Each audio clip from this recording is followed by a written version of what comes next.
نظام ہے تعلیم کا، اس کے اندر ایک حرف اس بات کے لیے نہیں ہے کہ اس نے بچوں کی تربیت کیسے کرنی ہے. بچے کی جو ہے وہ جذباتی نشو و نما بھی ہے، اس کی جسمانی نشو و نما بھی ہے، اس کی روحانی نشو و نما بھی ہے، اس کی سماجی نشو و نما بھی ہے، اس کی ذہنی نشو و نما. 5 طرح سے بچہ جو ہے وہ ڈیولپ ہو رہا ہوتا ہے. اور جب بچہ 5-6 سال کا اسکول میں آتا ہے، اس کی تربیت کی بنیاد 95% مکمل ہو چکی ہوتی ہے. تو جب یہ اسکول میں داخل ہوتا ہے اس وقت، جب وہ اسکول میں داخل ہوتا ہے اس کے بعد نالج کا اضافہ تو ہوتا رہتا ہے. بالکل ہاں. لیکن یہ سائنٹیفکلی یہ پروون ہے کہ اس کی جو شخصیت پہلے 5 سال میں بن جاتی ہے، بقیہ زندگی وہ اسی کے اوپر عمارت تعمیر ہوتی رہتی ہے. صحیح. تو اگر بنیاد ہی ٹیڑھی ہو گئی تو ہم نے جو ہمارے گیپس ہیں نا وہ بہت بڑے بڑے گیپس ہیں. نصاب میں بھی گیپ ہیں، استاد میں بھی گیپ ہیں، کو کریکولر ایکٹیویٹی بھی ادھر نہیں ہے، پیئرز میں بھی بالکل اور معاملہ ہے. اور پھر سب سے نئی چیز آ گئی ہے میڈیا. تو میڈیا تو اب سب سے زیادہ اثر انداز ہوتا ہے. ایک چھوٹا بچہ ہے، اس کے پاس بھی موبائل ماں اس کو دے دیتی ہے اور اس سے وہ جو کچھ سیکھ رہا ہوتا ہے. تو جب تک ہم یعنی قرآن کو ایز اے سبجیکٹ پڑھانا کہ بچے کو یہ انیبل ہو جائے، قرآن کے ساتھ اس کا بیریئر ختم ہو جائے، وہ اللہ کی تعلیمات سے ہدایت حاصل کر سکے. لیکن یہی صرف کافی نہیں ہے، ہمیں اس کے ساتھ ایک ایسا فریم ورک بھی بنانا پڑے گا. اور ہمارا معاشرے کا اس سے بھی بڑا المیہ یہ ہے کہ ہمارا نظام تعلیم بچے کو اس کی ذات کے لیے تیار کر رہا ہے، بچے کو معاشرے کے لیے تیار ہی نہیں کر رہا ہے. معاشروں کا کینسر یہ ہوتا ہے کہ فرد آگے جا رہا اور معاشرہ پیچھے. خورشید صاحب مجھے بتائیں کہ یہ محمود صاحب نے بہت ہی اچھی بات کی کہ یہ ساری جگہیں جو ہیں یہ بچوں کو تعلیم یافتہ اور تہذیب یافتہ بنا کر معاشرے میں ایک پروڈکٹ کے طور پر سامنے لاتی ہیں. لیکن ہمارا بچہ یہ کیسا بچہ ہے، یہ کیسے تیار ہو رہا ہے؟ بات صحیح ہے. وہ ہے نا کہ جب سارا جسم ہی زخمی ہو تو اب کہاں کہاں مرم رکھیں گے. تن ہما داغ داغ شد پمبا کجا کجانا. تو صورتحال یہی ہے کہ کوئی اپنی ذمہ داری ٹھیک طریقے سے ادا نہیں کر رہا. مجھے اتفاق ہوتا رہا ہے اسٹوڈنٹس کے ساتھ ٹیچرز کی ورکشاپس میں جانے کا. آپ بھی کی جگہ میرے ساتھ تھے، یونیورسٹیز کے ٹیچر سے، اسکول کے ٹیچر سے. میں نے ایک سوال کم و پیش ہر جگہ اساتذہ سے پوچھا کہ میں نے کہا کہ آپ کے پاس والدین آتے ہیں، آپ کا انٹریکشن ہوتا ہے والدین کے ساتھ، تو وہ آ کے آپ سے بچوں کے بارے میں کیا پوچھتے ہیں؟ کیا کبھی ایسا بھی ہوا کہ کوئی یہ تو میرے علم میں لوگ آتے ہیں کہ فلاں کیمسٹری میں بچے کے نمبر کم آئے، کیوں کم آئے یہ بتائیں، فلاں سبجیکٹ میں اس کا گریڈ پچھلے سال تو یہ تھا، پچھلے سیمسٹر میں تو یہ تھا، اس دفعہ کم کیوں ہے؟ میں نے کہا کیا کبھی والدین یہ سوال بھی لے کے آئے کہ ہم یہ جاننا چاہتے ہیں کہ ہمارا بچہ کلاس میں بیہیو کیسے کرتا ہے، یہ اپنے ساتھ بیٹھے بچوں کے ساتھ کس طرح اس کا رویہ رہتا ہے، اساتذہ کے ساتھ اس کا رویہ کیا رہتا ہے؟ کبھی ایسا ہوا کہ والدین یہ پوچھنے بھی آئے ہوں؟ تو آپ یقین کریں میرا مشاہدہ اور تجربہ یہ ہے کہ انہوں نے کسی ٹیچر نے مجھے یہ نہیں کہا کہ ہمارے پاس والدین یہ سوال لے کے آئے ہوں کہ ہم یہ جاننا چاہتے ہیں کہ ہمارا بچہ یہاں سیکھ کیا رہا ہے. یعنی علم جو سیکھ رہا ہے یا تعلیم جو پا رہا ہے وہ تو الگ چیز ہے، یہ آداب کے اعتبار سے کیسا ہے، اپنے اخلاق کے اعتبار سے کیسا ہے. ہم اس میں کنسرن ہیں کہ ہمارے بچے کا اخلاق کیسا ہے. یہ وہ دیکھیں، یہ مائنڈ سیٹ، یہ بنیادی طور پر یہ مادیت اصل میں وہی ہے وہ جو علامہ اقبال نے کہا تھا نا کہ وہ چھین لی روح تیری دے کر تجھے فکر معاش، عصر حاضر ملک الموت ہے تیرا جس نے قبض کی روح تیری دے کر تجھے فکر معاش. ہر وقت میرا کیریئر کیسے بنے گا، میں 4 پیسے کیسے کما سکوں گا، ہمارا بچہ 4 پیسے کیسے کما لے گا، اس کا کیریئر کا کیا ہوگا، انجینئر بنے گا، ڈاکٹر بنے گا، اچھا انسان بنے گا یا نہیں بنے گا. کنسرن نہیں ہے سوسائٹی کا. جیسے محبوب صاحب نے صحیح کہا کہ شخصیت کی بنیادی بناوٹ تو گھر میں ہو رہی ہوتی ہے. بچوں قرآن مجید نے کیا کہا تھا کہ اپنے آپ کو اور اپنے اہل خانہ کو جہنم کی آگ سے بچاؤ. اس کا مطلب یہ ہے کہ یہ حساسیت بچوں میں پیدا کرنا کہ تم دنیا میں کیوں آئے ہو، تمہارے دنیا میں ظاہر ہے تمہیں رہنا ہے تو اس کے لیے اسباب تلاش کرنے ہیں تمہیں، یہ وہ خود ہی کر لیتا ہے، اس کو خود کامن سینس میں ہوتا ہے. یعنی یہ جو سروائیول کی ایک جبلی خواہش ہوتی ہے وہ ہر بچہ ہر جانور میں بھی ایون ہوتی ہے. وہ آپ بچوں میں پیدا کرتے ہیں، کوئی کمال نہیں کر رہے ہوتے، اس لیے یہ اس کو پتا ہے کہ مجھے جینا ہے تو روٹی چاہیے ہوگی، مجھے پانی، وہ آپ نہیں سکھائیں گے تو وہ خود بندوبست کر لے گا. آپ کو تو اس کو سکھانا ہے کہ تم ایک انسان ہو، تم ایک مقصد زندگی لے کے آئے ہو، تم نے مرنا نہیں ہے، تم نے ایک اور زندگی میں جانے والے ہو، تم اس کے لیے تیار کرنا ہوتا ہے. تو یہ وہ بنیادی گیپ ہے جو ہم گھر میں نہیں کرتے. یہ بالکل والدین کے کنسرن یہ نہیں رہے. بلکہ میں تو یہ کہوں گا کریکٹر بلڈنگ محمود صاحب کرتے ہیں، ایک پورا اب ایک پروگرام ایسا ہونا چاہیے کہ والدین کی کریکٹر بلڈنگ کیسے ہو. صحیح، بالکل. اس لیے کہ جیسے ان کو معلوم ہے کہ اساتذہ کی تربیت کتنی امپارٹنٹ ہوتی ہے. اساتذہ کا کریکٹر خود ٹھیک نہیں ہے، ان کو یہ معلوم نہیں ہے کہ مقاصد تعلیم کیا ہے، تو وہ بچے کو کیا سکھائیں گے. ایگزیکٹلی یہ والدین کی بھی ہونی چاہیے. ہمارے یہاں دیکھیں نا اکثر بحثیں ہوتی ہیں اکثر بچوں کو جی کس عمر میں شادی ہونی چاہیے وغیرہ وغیرہ. یہ کوئی نہیں کہتا کہ والدین کو کس طرح سے تیار کیا جانا چاہیے کہ وہ بچوں کی تعلیم کریں. دیکھیں خاندان کا ادارہ کیوں ہے؟ ہمارے استاد ایک بات کہتے ہیں، خاندان کا ادارہ صرف اس لیے ہے کہ وہ ایک انسان جو بنانا ہے وہ کیسے بنانا ہے. صحیح. ایک انسان کو انسان بنانے کے لیے اللہ نے پورے خاندان کا ادارہ بنایا. وہ اس کو کتنا حساس ہونا چاہیے. اب اگر والد کو نہیں پتا کہ یہ بچہ جو میرے گھر آنے والا ہے، اس کو یہ تو پتا ہے شادی مجھے کرنی ہے، ماں کو بھی پتا ہے، لڑکی کو بھی پتا ہے شادی کرنی ہے، یہ ہماری خواہشیں ہیں، یہ ہمارا گھر ہونا چاہیے. یہ نہیں پتا کہ یہ سارے ارینجمنٹ قدرت کیوں کر رہی ہے. اس لیے کہ وہ جنہوں نے فرمایا کہ وہ جو انعام آپ کو ملنے والا ہے اس کا حق ادا کرنا ہے آپ نے، اس کا شکر ادا کرنا ہے. کفران نعمت نہیں کرنی ہے آپ نے. اما شاکرم و اما کفورا، سارے امتحان اسی کا ہے. وہ بچہ ایک نعمت بھی ہے، ایک آزمائش بھی ہے آپ کے پاس. یہ اللہ نے ساری ارینجمنٹ اس لیے کی ہے کہ وہ ایک اچھا انسان کیسے بنے. اور اللہ کے ارینجمنٹ کے مطابق کام نہیں کریں گے تو وہی بچہ نعمت کی بجائے زحمت بنے گا. آپ کے لیے بھی بنے گا، سوسائٹی کے لیے بھی بنے گا، اور پھر کل اللہ کے یہاں آپ جواب دہ ہوں گے کہ یہ میں نے تمہارے پاس اپنا ایک بندہ بھیجا تھا. وہ علامہ اقبال کی ایک مثنوی رموز خودی میں تو حیران ہوتا ہوں. میں آپ کو بتاؤں، وہ ایک واقعہ علامہ اقبال نے لکھا ہے اپنے بچپن کا. وہ کہتے ہیں کہ میں ایک دفعہ گھر میں تھا تو ایک فقیر مانگنے آیا. تو کہتا ہے کہ میں نے کہا اس کو جاؤ، چلے جاؤ. تو وہ نہیں گیا. تو 2-3 دفعہ میں نے اس کو جانے کو کہا تو وہ نہیں گیا. تو پھر میں کہتا غصہ آیا مجھے، میں اٹھا اور میں نے اس کو ایسے کیا کہ چلو جاؤ. تو اب یہ ہوا کہ اس نے وہ جتنا اس کا تھا نا آٹا واٹا جمع کیا ہوا تھا وہ گر گیا سارا. تو کہتے میرے والد دیکھ رہے تھے سب کچھ. میں یہ پڑھتا ہوں شعر تو مجھے یعنی جذبات پہ قابو نہیں رہتا. وہ کہتے ہیں کہ میرے والد جو دیکھ رہے تھے سب کچھ، تو انہوں نے مجھے بلایا اور انہوں نے مجھے کہا کہ تم ذرا تھوڑی سی تصور کرو کہ کل خدا کے حضور میں دربار لگا ہے اور نبی صلی اللہ علیہ وسلم بھی وہاں موجود ہیں، اور تمہارے باپ کو وہاں کٹہرے میں کھڑا کیا. یہ فقیر وہاں آ کے کھڑا ہو گیا اپنی شکایت لے کر، اور تمہارا باپ کٹہرے میں کھڑا ہے. اور رسول اللہ وہ اللہ تعالیٰ کہتے ہیں تم سے پوچھیں، مجھ سے پوچھیں گے. وہ لفظ انہوں نے استعمال کیا ہے کہ یہ باغ مصطفیٰ کا ایک غنچہ، یہ میں نے تمہاری طرف بھیجا تھا، یہ لڑکا اقبال نام کا، اس کی تربیت کرو، یہ تم نے اس کو سکھایا. تو وہ کہتے ہیں کہ میرے والد نے مجھے کہا کہ میں جب خدا کے حضور میں کھڑا ہوں گا کل، اور تم مجھے بتاؤ کہ میں کس حال میں کھڑا ہوں گا اور میں کیا جواب دوں گا اس حرکت کا جو تم نے میرے سامنے کی. تو اب آپ دیکھیے کہ یہ ہے باپ، یعنی یہ کیا علامہ اقبال کیا بتا رہے ہیں کہ باپ کو کتنا حساس ہونا ہے کہ میرا بیٹا، میری اولاد میرے سامنے کس حال میں کھڑی ہے اور میں اس کو میرے سامنے ہو رہا ہے سب کچھ.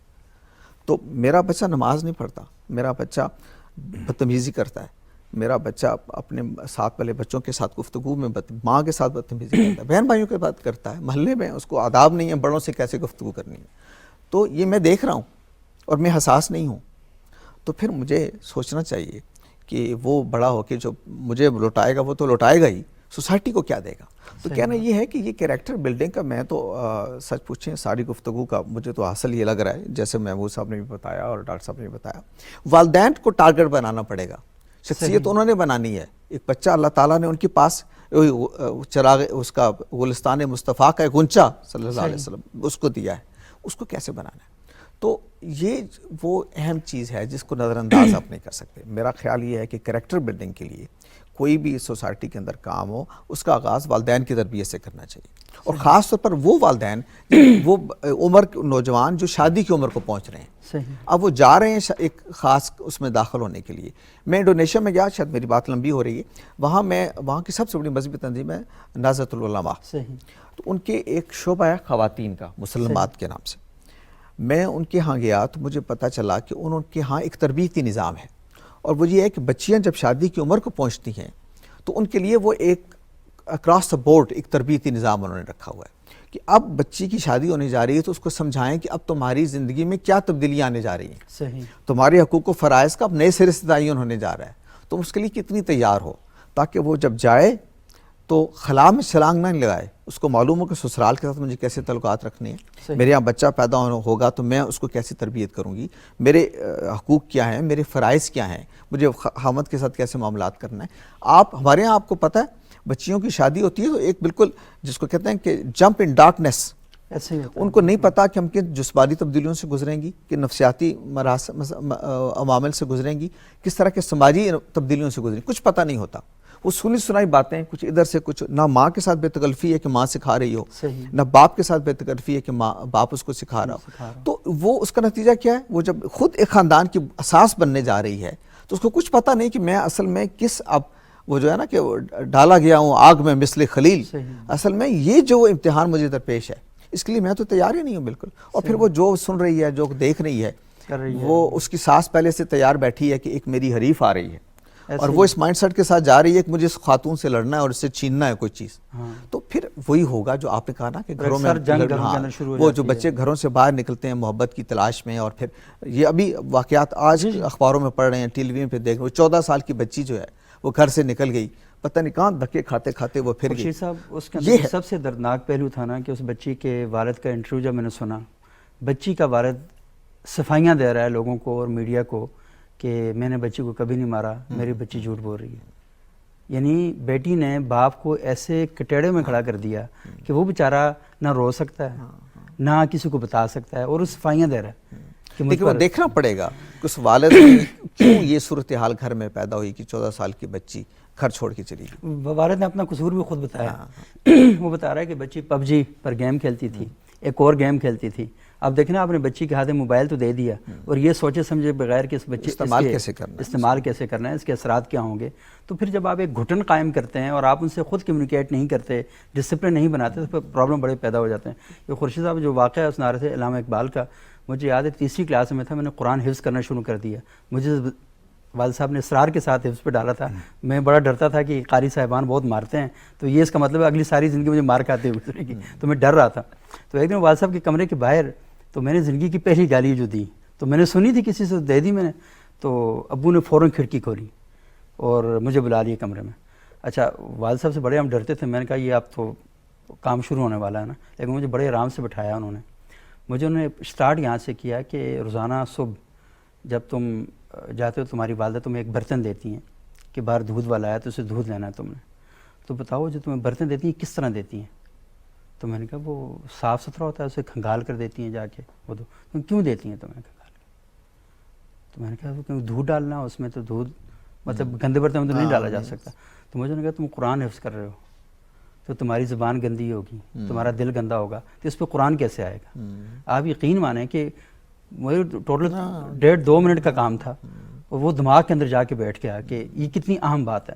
تو یہ جو والدین کی تربیت ہے یہ بہت ہی اہم اور بنیادی نقطہ ہے۔ لیکن ایک اور ڈاکٹر صاحب آپ سے یہ گزارش کروں گا کہ یہ تھوڑا سا بتائیں کہ ہم یہ والی بات خورشید صاحب کہتے ہیں نا کہ پیرنٹس کی جو تربیت ہے وہ سب سے زیادہ امپورٹنٹ ہے۔ ہم یہ چاہتے ہیں، یہاں جو ڈاکو ہے نا اس کی بھی یہ خواہش ہے کہ اس کا بچہ قرآن کا حافظ ہو جائے، اور کئی ڈاکوؤں نے اپنے بچے باقاعدہ مدارس میں داخل کیے کہ وہ حافظ ہوئے ہیں۔ ان سے پوچھا گیا کیوں؟ اس نے کہا یار میری زندگی تو بڑی خراب گزری ہے، تو یہ قرآن حفظ کر لے گا 10 بندوں کو جنت میں لے کر جائے گا تو اس میں سے ایک میں ہو جاؤں گا۔ یعنی فراڈ کی حالت دیکھیں کہ مطلب ہے کہ آپ اللہ کے ساتھ بھی یہ کرنا چاہ رہے ہیں کہ ڈاکہ نہیں چھوڑ رہے، بیٹے کو وہاں بھیج رہے ہیں کہ تو قرآن حفظ کر لے تو تیری وجہ سے میں بھی چلا جاؤں گا، اور پھر اس بات کی تمنا بھی ہے کہ حافظ کے والد اور والدہ کے سر میں سونے کا تاج بنایا جائے، تو اس خواہش کا اظہار بھی ہے کہ ہم یہ اس طریقے سے کریں گے۔ تو یہ جو رویہ ہے تھوڑا سا قرآن کے مطابق بتائیں، کیونکہ بہت سادی سی چیزیں ہم لوگوں نے بنا دی ہیں۔ ہمارے ہاں بھی رمضان کے مہینے میں ختم قرآن کی یہ ساری یہ واقعہ بیان کر رہے ہیں، لیکن اس کی گہرائی کے اندر نہیں جا رہے، اور یہ ڈاکوں کے واقعات بھی سنائے جاتے ہیں۔ تو یہ تھوڑا سا بتائیں کہ کیا قرآن ایسے ہی چاہتا ہے یہ جس طرح ہم لوگوں نے سمجھ لی ہے؟ دیکھیے بڑی سمپل سی بات ہے کہ اس دور میں وہ ایک معروف شعر ہے نا، رہ گئی رسم اذاں روح بلالی نہ رہی، فلسفہ رہ گیا تلقین غزالی نہ رہی۔ ٹھیک ہے، بنیادی طور پہ پرابلم یہاں ہے کہ ہم نے قرآن مجید کو یا تو شفاعت کی کتاب سمجھ لیا ہے یا ثواب کے حصول کے لیے بس اس کو پڑھا جاتا ہے۔ ٹھیک ہے، ہمارا معاشرتی یہ المیہ ہے صحیح. وہ کیا کہ ہم قرآن مجید کو صرف یا تو قراءتاً پڑھتے ہیں، اور اس کے علاوہ اگر ہم تھوڑا سا آگے نکل جائیں تو ہم قرآن مجید کے حوالے سے اپنے بچے کو عالم یا حافظ بنانے کی خواہش کرتے ہیں. ٹھیک ہے، اس سے بڑھ کر کچھ بھی نہیں ہوتا. ٹھیک، حالانکہ قرآن مجید بنیادی طور پہ جو ہے ایک بڑی خوبصورت بات کرتا ہے، اور وہ جب ابتدا ہی کر رہا ہوتا ہے تو وہ کیا کہتا ہے؟ قرآن یہ کہتا ہے کہ اس معاشرے کو اور بالخصوص اس قرآن کو جو ہے وہ لوگ مطلوب ہیں جو کیا ہیں؟ مومن ہیں. مومن ہے. ٹھیک ہے. اور ڈاکٹر اقبال نے جن کے بارے میں کہا تھا نا، قوت عشق سے ہر پست کو بالا کر دے، دہر میں اسم محمد سے اجالا کر دے. ٹھیک ہے، ہمیں تو وہ لوگ چاہیے، وہ مطلوب ہیں جن کے اندر رحمت عالم علیہ السلام کی سیرت کا جو ہے وہ عکس دکھائی دے. ٹھیک ہے. قرآن کے حافظ کیسے ہونے چاہیے؟ قرآن کو حفظ کرنے والوں کا کیا عالم ہونا چاہیے؟ اب تھوڑا سا اگر پیچھے جائیں اور اس تاریخ کو دیکھیں جس میں بڑے بڑے قرآن کے حافظ ہمیں نظر آتے ہیں، قاری نظر آتے ہیں. ٹھیک ہے. اور ان قراء کا کیا عالم تھا؟ قرآن مجید کو وہ کیسے پڑھتے تھے؟ ٹھیک. ایک صوفی کا واقعہ ہے اور وہ میں یہاں بیان کر دیتا ہوں. وہ ایک دفعہ قرآن کو سیکھنے کے لیے گئے کسی دوسرے شخص کے پاس، کسی عالم کے پاس. ٹھیک ہے. اور انہوں نے جو قرآن کی ابتدائی جو آیات ہیں وہ سکھانا شروع کر دی. انہوں نے چند آیات سکھائی تو انہوں نے کہا بس اب یہ میرے لیے کافی ہیں. ٹھیک ہے. اور وہ وہیں اس کو سٹاپ کر کے چلے گئے. کچھ عرصہ گزارنے کے بعد وہ پھر آئے. پھر جب آئے تو انہوں نے کہا آپ تو قرآن سیکھنے آئے تھے اور چند آیات آپ نے سیکھی اور آگے بڑھ گئے. انہوں نے کہا قرآن فقط جو ہے ظاہراً لفظ پڑھ لینے کا نام نہیں ہے، اصل میں اس کے اندر جو ہے وہ معانی کا ایک گہرا سمندر ہے جس کے اوپر عمل کرنا میرے لیے ضروری تھا. میں یہ چاہتا تھا کہ جو میں نے سیکھ لیا ہے پہلے میں اس پہ عمل کرنا سیکھ لوں اور پھر آگے بڑھوں. ٹھیک ہے. بنیادی طور پہ تو قرآن کی یہ تعلیم تھی. وہ کس کی بات کرتا ہے؟ آپ نے بھی پہلے پڑھا، ہم یہاں کافی دفعہ پڑھ چکے کہ کیا ہے قرآن کا مقصود اور مطمع نظر کیا ہے؟ وَبَعَثْ فِيهِمْ رَسُولًا مِّنْهُمْ يَتْلُو عَلَيْهِمْ آيَاتِهِ وَيُزَكِّيهِمْ وَيُعَلِّمُهُمُ الْكِتَابَ وَالْحِكْمَةَ. اس سے تھوڑا سا آگے بڑھے تو وہ کہتا ہے وَإِذَا تُلِيَتْ عَلَيْهِمْ آيَاتُهُ زَادَتْهُمْ إِيمَانًا وَعَلَىٰ رَبِّهِمْ يَتَوَكَّلُونَ. قرآن تو یہ بات کرتا ہے. اور تھوڑا سا آگے نکلیں تو وہ کہتا ہے وَلَا تَجِدُ أَكْثَرَهُمْ شَاكِرِينَ. ٹھیک. بیسیکلی تو قرآن کی یہ تعلیمات تھی کہ تم نے اپنے اندر توکل پیدا کرنا ہے، تم نے اپنے اندر جو ہے وہ تشکر پیدا کرنا ہے. تم نے کیا کرنا ہے کہ قرآن مجید کو اس انداز سے پڑھنا ہے کہ جب قرآن تمہارے سامنے پڑھا جائے تو خشیت الہی سے تمہاری آنکھیں بہنا شروع ہو جائیں. ٹھیک ہے. قرآن جب تم پڑھ رہے ہو تو تمہاری ایمان کی بڑھوتری ہونا شروع ہو جائے. مگر کیا ہوا؟ آج ہم قرآن کو اگر پڑھ بھی رہے ہیں تو کس انداز سے؟ فقط جو ہے وہ لفظ پڑھی جا رہے ہیں، حصول برکت کے لیے پڑھا جا رہا ہے. یا ہم کیا کر رہے ہیں؟ زیادہ سے زیادہ بچی کو جب ہم گھر سے جو ہے وہ کر رہے ہوتے ہیں رخصت، اس کے سر پہ قرآن رکھا جاتا ہے. ٹھیک ہے. اس سے بڑھ کر ہم قرآن سے کسی جگہ پہ بھی جو ہے وہ استفادہ نہیں کر رہے. حالانکہ قرآن سے استفادہ کر رہے ہوتے ہیں. بالکل مذاق کیا بلکہ اعانت کر رہے ہیں قرآن کی اگر صحیح لفظوں میں دیکھا جائے اور کہا جائے تو. لیکن کیا کریں، چونکہ ہم اس معاشرے میں رہ رہے ہیں جہاں اگر ایسا لفظ یوز کر لیا جائے تو شام کو علماء آپ کو اپنے کٹارے میں کھڑا کر لیں گے اور عین ممکن ہے آپ کی جان بھی لے لی جائے، کیونکہ ہم اس معاشرے میں رہ رہے ہیں. ٹھیک ہے. اس سے بھی بڑی بات کیا ہے کہ قرآن کا نام لے کر قرآن کی تعلیمات کے خلاف کیا جا رہا ہے. بالکل برخلاف کیا جا رہا ہے. اب اس سے آگے دیکھیے کہ ضرورت کس امر کی ہے. ضرورت اس امر کی ہے کہ قرآن مجید نے اور سیرت طیبہ نے ہمیں ایک سٹرکچر دیا ہے. صحیح. ٹھیک ہے. اور وہ سٹرکچر کیا ہے؟ وہ سٹرکچر یہ ہے کہ بنیادی طور پہ تم لوگوں نے وہ کام کرنے ہیں جو اللہ اور اس کے رسول کے بتائے ہوئے احکامات کے مطابق ہیں. ایک اور معروف واقعہ ہے کہ ایک شخص کو جو ہے رسالت مآب صلی اللہ تعالی علیہ وسلم کی بارگاہ میں لایا گیا ایک بچے کو، اور آپ علیہ السلام سے جو ہے وہ شکایت کی کہ یا رسول اللہ یہ میٹھا بہت زیادہ کھاتا ہے. ٹھیک ہے. تو آپ انہیں منع کرے. آپ نے کہا کل لے آئیے گا. جب دوسرے دن لایا گیا تو آپ نے کہا جی نہیں کھایا کرو. انہوں نے وہ جو خاتون تھی انہوں نے پوچھا یا رسول اللہ اگر یہی حکم دینا تھا تو یہ آج کیوں کل ہی دے دیتے؟ تو آقا علیہ السلام نے جو ہے وہ ارشاد فرمایا کل چونکہ میں خود کھا کے بیٹھا تھا. ٹھیک ہے. پرابلم یہاں ہے کہ ہم جو ہے قرآن مجید پر خود عمل نہیں کرتے. پہلی بات یہ ہے کہ ہم قرآن مجید کو صرف تلفظ یا تو عربی کی وجہ سے، ناآشنائی کی وجہ سے بھی آپ کہہ سکتے ہیں، صرف اور صرف کیا ہے قراءتاً پڑھتے ہیں یا حدر یا مشق کی صورت میں پڑھ لیتے ہیں یا زیادہ سے زیادہ جو ہے وہ اس کو حفظ کر لیتے ہیں. مگر قرآن کا میسج کیا ہے؟ قرآن کا مقصود کیا ہے؟ قرآن کا مطلوب کیا ہے؟ قرآن کا مدعا کیا ہے؟ قرآن کیوں ہمیں اپنے ساتھ جو ہے وہ مخاطب کرتا ہے؟ بلکہ یہاں تک جو ہے ہمارے اندر تو یہ تصور ہی پیدا نہیں ہوتا کہ اگر ہم نے اللہ رب العزت سے گفتگو کرنی ہے، اللہ رب العزت کے ساتھ جو ہے وہ اپنی بات چیت کرنی ہے تو اس کے لیے ہمیں کیا کرنا ہے. حقیقت میں تو یہ تھا کہ خالق اور مخلوق کے درمیان یا بندے اور معبود کے درمیان جو گفتگو کا ماحصل تھا وہ قرآن تھا. ٹھیک. قرآن کے ذریعے بندے اور جو ہے اس کے درمیان معبود کے درمیان ایک پیدا ہوتا تھا، ربط پیدا ہوتا تھا. ٹھیک. لیکن ہم اس سے کوسوں دور ہو گئے. ٹھیک. اس کی کئی ساری وجوہات ہو سکتی ہیں. اس کی ایک وجہ تو یہ بھی آپ دیکھ سکتے ہیں کہ عصر حاضر میں چونکہ ہمارے معاشرتی ترجیحات جو ہیں وہ بدل گئی ہیں. ہم کیا چاہتے ہیں؟ ہم اچھی زندگی چاہتے ہیں، ہم لگژری لائف گزارنا چاہتے ہیں، ایلیٹ جو ہے اس میں جانا چاہتے ہیں، سوسائٹی میں جانا چاہتے ہیں. مگر جو ہمارا مقصود تھا جسے ہم مقصود زندگی کہتے ہیں اس کو ہم بلا چکے تھے. ٹھیک ہے. اور اگر ہم حاصل بھی کرنا چاہتے ہیں، حالانکہ ربنا آتینا فی الدنیا حسنہ کی ہم بات کر رہے ہیں، دنیا کی بہتری جو ہے، اچھی دنیا جو ہے اس میں کوئی حرج نہیں ہے. لیکن اگر آپ ان اصولوں کو جو ہے وہ رون ڈالتے ہیں پاؤں تلے، سارے پرنسپلز کو جو ہے وہ کچل دیتے ہیں جو بنیادی طور پہ آپ کو آگے لے جانے کے لیے تھے, ترقی کرنے کے لیے تھے. اگر آپ ایسا کرتے ہیں تو آپ کیا کر رہے ہیں؟ غلط کر رہے ہیں. ٹھیک ہے, آپ ایسا کر رہے ہیں تو بنیادی طور پہ آپ ان تمام بنیادوں کو, ان فاؤنڈیشنز کو جو ہے وہ ڈھا رہے ہیں, جس کی وجہ سے ایک اچھا معاشرہ وجود میں آتا ہے اور ایک اچھا انسان جو ہے وہ پرورش پاتا ہے. ٹھیک ہے, یہ بہت اہم بات آپ کر رہے ہیں جی, کہ قرآن جو معاشرہ چاہتا ہے, جو فرد چاہتا ہے, وہ تو اصل میں ایک اچھا انسان تیار کرنا ہے. اور ہم یہ چاہتے ہیں کہ ہماری زندگیوں میں سکون آئے, اطمینان آئے اور ہماری زندگیاں بہتر ہوں. اور پھر ہم قرآن سے جب رجوع کرتے ہیں کہ ہماری زندگی میں سکون کیسے آ سکتا ہے, تو وہ ہمیں بتاتا ہے کہ الا بذکر اللہ تطمئن القلوب, کہ اللہ کا جو ذکر ہے وہ ہمیں اطمینان, ہمارے دلوں کو جو مطمئن کرتا ہے. تو ذکر سے مراد ہمارے ہاں تو تسبیح پہ جو پڑھے جانے والا ذکر ہے وہ لے لیا جاتا ہے. اصل چیز تو قرآن خود پوری کتاب جو ہے وہ ذکر ہے, کہ یہ ہدی و ذکر للعالمین, یہ ہدایت ہے اور پورے عالمین کے لیے یہ ذکر ہے. یہ ذکر جو ہے یہ ہدایت ہے, تو آپ یہاں سے ہدایت حاصل کر سکتے ہیں. لیکن ہم یہ سمجھتے ہیں کہ ساری کرپشن کر کے, سارے فراڈ کر کے, ایک کونے میں بیٹھ کر 1 گھنٹے کے لیے کوئی تسبیح پڑھ لی جائے تو اللہ تعالیٰ سارے گناہ معاف کر دیتا ہے. یہ جو ظلم پر مبنی ہمارا نظام ہے, ہم نے یہ سمجھا ہوا ہے کہ مطلب نعوذ باللہ ہم نے یہ سوچا ہوا ہے کہ اللہ تعالیٰ کے ساتھ ہم کو فراڈ کر رہے ہیں. مطلب طواف کعبہ بھی کیا, گنگا کا اشنان بھی, خوش رہے شیطان بھی, راضی رب رحمان بھی, تو ہم نے اس طرح کا ایک ماحول کریٹ کر دیا. تو محمود صاحب یہ بتائیں, آپ نے کہا کہ ملکی یکجہتی کے لیے کوئی, ہم نے ابھی تک 20 ایسے پوائنٹ نہیں نکالے کہ ہاں یار یہ جو 20 پوائنٹ ہیں یہ ہمارا ٹارگٹ ہونا چاہیے اور اس کے مطابق ہم نے اپنی نئی نسل کو تیار کرنا ہے.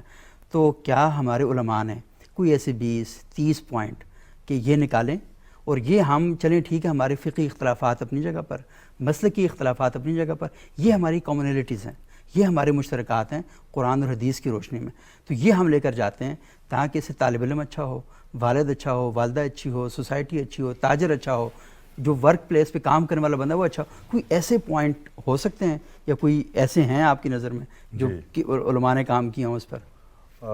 خود کریکٹر ایجوکیشن فاؤنڈیشن نے ایک پروسیس کیا اس پہ, صحیح, اور ہم نے اس میں علماء کو بھی شامل کیا, ماہرین تعلیم کو بھی شامل کیا, سائیکالوجسٹ کو بھی شامل کیا. سب سے پہلے ہم نے ایک کریکولم ڈاکومنٹ بنایا اس پہ بتدریج, یعنی ہم نے 25 چیزیں, دراصل ہم نے 5 چیزیں لی ہیں, ان میں سے ہر ایک میں 5 چیزیں. اچھا. اور ایک میننگ فل لائف کا کانسیپٹ بنایا ہے, اور اس میننگ فل لائف کے لیے 5 چیزیں, اور ان میں سے ہر ایک میں 5 چیزیں, اور وہ بڑی حد تک یونیورسلی ہیں. سب سے پہلی چیز ہے ویلیوز. صحیح, اقدار پر مبنی معاشرہ. اقدار. تو ویلیوز میں 5 چیزیں ہم نے لی ہیں کہ سچائی, دیانت, صبر, عدل اور حیا. یہ 5 جو ویلیوز ہیں, یہ اگر اس میں سے حیا کا کنسپٹ ہمارا اور ویسٹ کا ڈیفرنٹ ہے, باقی سچائی, دیانت, صبر اور عدل پہ پوری دنیا کا نظام اس وقت سچائی, دیانت, صبر اور عدل پر ہی قائم ہے. اور جو ان پر عمل نہیں کرتا وہ بھی سمجھ جائے کہ معاشرہ اسی سے بہتر ہوگا. یہ اسی سے. تو ہم کہتے ہیں کہ 5 چیزیں ویلیوز سے ہم نے اٹھائی ہیں. پھر 5 چیزیں ہم نے اٹھائی ہیں ہیبٹ سے. صحیح, عادات. صفائی کی عادت, محنت کی عادت, بہت خوب, پابندی وقت کی عادت, صحیح, مطالعے کی عادت اور مثبت سوچنے کی عادت. تو یہ 5 چیزیں پھر ہیبٹس میں سے ہیں. اچھا, یہ جو ویلیوز پیدا ہونے کا سسٹم ہے, یہ نالج سے ویلیو نہیں پیدا ہوتی. صحیح, بالکل. یعنی اگر ہوتی تو ہر آدمی جانتا ہے کہ سچ بولنا اچھی بات ہے اور جھوٹ بولنا بری بات ہے. یہ 100% سوسائٹی کا کنسنسس ہے اس پہ. لیکن ہمارا ایکسپیرینس وہ ہے, نالج الگ چیز ہے. اب ہم سمجھتے ہیں نا, اگر ہم نصاب میں کوئی چیز ڈالیں گے اور بھی کنٹینٹ ڈال دیں تو کوئی فرق نہیں پڑے گا, چونکہ کنٹینٹ سے تو صرف نالج ہی کو میئر کر سکتے ہیں. یہ تو ہم دیکھ ہی نہیں سکتے لیکچر دیتے ہیں لیکن سچ نہیں بولتے کہ سچ بول رہا ہے یا نہیں بول رہا ہے, یہ دیکھ بھی نہیں سکتے. یعنی یہ تو لمیٹیشن ہے نظام امتحانات کی کہ وہ یہ دیکھ ہی نہیں سکتا کہ بچہ سچ بول رہا ہے یا نہیں بول رہا ہے. نمبر اس بات کے ہیں کہ وہ ریپروڈیوس کر سکتا ہے یا نہیں کر سکتا. تو جو ویلیوز کے ساتھ جو ہیبٹ کا طریقہ بالکل اور ہے. یعنی ہیبٹس کیسے پیدا ہوتی ہیں, ابھی آپ شادیوں میں ہی دیکھ لیں, ہماری پابندی وقت کا حال, یا کسی جگہ پہ, اور ون ڈش کی پابندی کا تو بہت ہی شاندار حال ہے دنیا میں. سیکنڈز کے ساتھ, صحیح, سیکنڈز کے ساتھ ہر چیز نظام, اگر آپ کہیں بھی جاتے ہیں تو وہ ملا ہوا ہوتا ہے. ایسے ہی. تو ہمارے یہاں تو گھنٹوں کی تاخیر کوئی مسئلہ ہی نہیں ہوتا کسی چیز میں, وقت اتنا زیادہ ہے کوئی کم. اس طرح سے ہیبٹس پیدا ہونے کا بھی اور طریقہ ہے. پھر ہم نے تیسرا جو ڈومین بنایا ہے وہ ہے ذات کی نمو. یعنی اس میں خود شناسی, خود احتسابی, خود اعتمادی، خود انحصاری اور خودداری. بہت یہ زبردست، 5 چیزیں ملتی ہیں تو آدمی کی. اور ابھی تو صرف ہے کہ خود نمائی. ہاں خود نمائی ہے وہ. اچھا یہ تو وہ اس کا الٹ ہے نا، جیسے سچ کا الٹ ہے. ابھی اس وقت یہی چل رہا ہے، لیکن یہ آپ نے بہت شاندار بتایا کہ یہ 5 چیزیں. اچھا اس سے ڈیولپ، یہ بھی ہمارے نظام تعلیم میں ہے ہی نہیں ہے. بے شک نہیں. اسی طرح سے پھر جو اس وقت دنیا میں جو ہمارے ہاں اگر آپ دیکھیں نظام تعلیم میں، تو ریسرچ وغیرہ جو ہے وہ اب ایم فل کے لیول پہ آتی ہے، اور اس کا بھی حال اتنا گیا گزرا ہو گیا ہے. تو اب دنیا میں جو اس وقت بیکلورس کا سسٹم ہے، وہ 1 سے بچے کو جو ہے وہ ریسرچ کے اوپر لے جاتا ہے. سب سے مہنگا سسٹم ہے دنیا میں. اچھا. تو اب کیا ہے کہ ہمارا تو ہم اس میں بچے میں جو ہے وہ ابلاغ کی مہارت، تحقیق کی مہارت، فیصلہ سازی کی مہارت، تنظیم کی مہارت اور منصوبہ سازی کی مہارت. تو یہ 5 چیزیں یہ ہیں. پھر حقوق و فرائض میں سے 5 چیزیں اٹھائی ہیں. اللہ اور رسول کے حقوق، ذات کے حقوق، خاندان کے حقوق، رشتہ داروں کے حقوق اور معاشرے کے حقوق.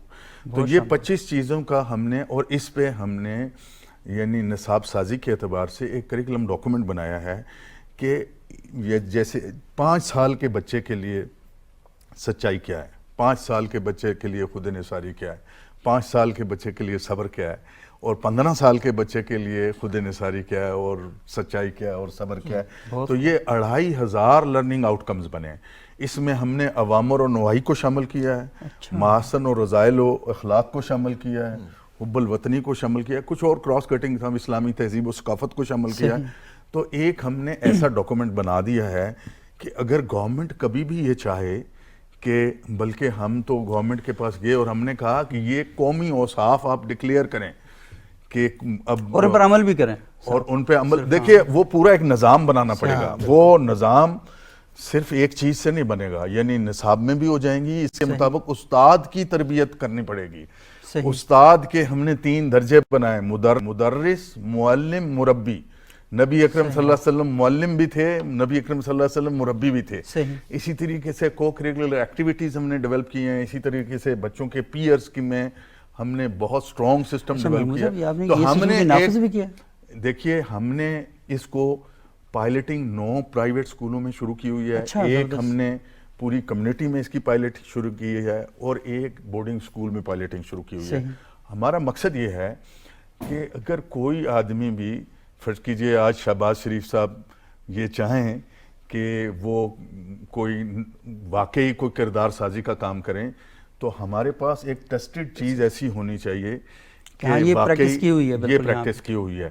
اور اس وقت ہمارے ملک میں جتنے بھی بحران ہیں، اگر آپ غور کریں تو وہ کردار کے بحران میں ام المسائل جو ہے نا، یہ سارے آپ نے، اور کوئی شارٹ کٹ ہمارے پاس نہیں ہے اس کا. یعنی اگر ہم نے کوئی کام کرنا ہے تو جب تک ہم مستقبل کی پوری ایک نسل کو تبدیل نہیں کرتے، تو آزاد کشمیر میں اب میں گورنمنٹ کے ساتھ مل کے کر رہا ہوں. کافی حد تک وہ آگے بڑھے ہیں.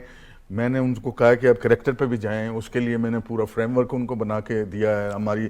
تو یعنی میں کہتا ہوں کہ ایک جگہ بھی اگر ہم اس کو نافذ کر دیں، یہ پروگرام اگر جو سنیں گے نا، تو یہ بہت ہی زبردست ہے کہ وہ آپ سے رابطہ کریں، اور رابطہ کرنے کے بعد اپنے تعلیمی اداروں کے لیے اس پورے نظام کو وہ لے سکتے ہیں اور لے کے نافذ کر سکتے ہیں. اچھا خورشید صاحب، آپ نے بھی اس حوالے سے بڑا کام کیا ہے ادارہ تحقیق نے، اور آپ نے بھی ایک سماجیات پر ایک کتاب لکھی ہے. اصل میں بات بنیادی وہی ہے نا کہ اس کتاب کے ذریعے بھی یہی ثابت ہو رہا ہے کہ قرآن کی فکر پر مبنی ایک معاشرہ کیسے قائم کیا جائے. تو آپ جیسے ادارے دیکھیں، آپ الگ کام کر رہے ہیں، یہ الگ کام کر رہے ہیں، تو سوسائٹی کے اندر بڑی حوصلہ افزائی ملتی ہے، خوشی ہوتی ہے کہ اتنا بہترین کام کرنے والے لوگ موجود ہیں. لیکن یہ کام کبھی ایک جگہ اکٹھا ہو کر پالیسی کی صورت میں یا ان چیزوں میں ڈھلتا نہیں ہے. تو ایسا نہیں ہو سکتا کہ کوئی کولیبریشن کی جائے، نصاب ایک دوسرے کا شیئر کیا جائے، یہ خیالات کا تبادلہ ہو؟ یہ بڑی اہم چیز ہے. دیکھیے جو ابھی انہوں نے تفصیلات بتائیں، یہ ایک نجی سطح پہ سارا کام ہو رہا ہے. صحیح، بالکل. دیکھیں یعنی کچھ لوگ ہیں جنہوں نے والنٹیریلی رضاکارانہ طور پر اپنے آپ کو پیش کیا کہ وہ یہ کام کریں گے کہ سوسائٹی کے اندر ایک ایسا تعلیمی نظام کیسے وضع کیا جا سکتا ہے جس میں کریکٹر بلڈنگ کو اساس کے طور پر ہم لیں اور ایک پورا نظام وضع کریں. حکومتیں اس پہ کروڑوں روپے خرچ کرتی ہیں. ایسے ہی بالکل. میں یہ کہتا ہوں کہ بجائے اس کے کوئی وزیر تعلیم جو اگر سنجیدہ ہیں کریکٹر بلڈنگ کے حوالے سے، تو اس کے لیے آسان طریقہ یہ ہے کہ بجائے اس کے کہ وہ کروڑوں روپے لگا کے پہیے کو نئے سرے سے ایجاد کرنا شروع کریں،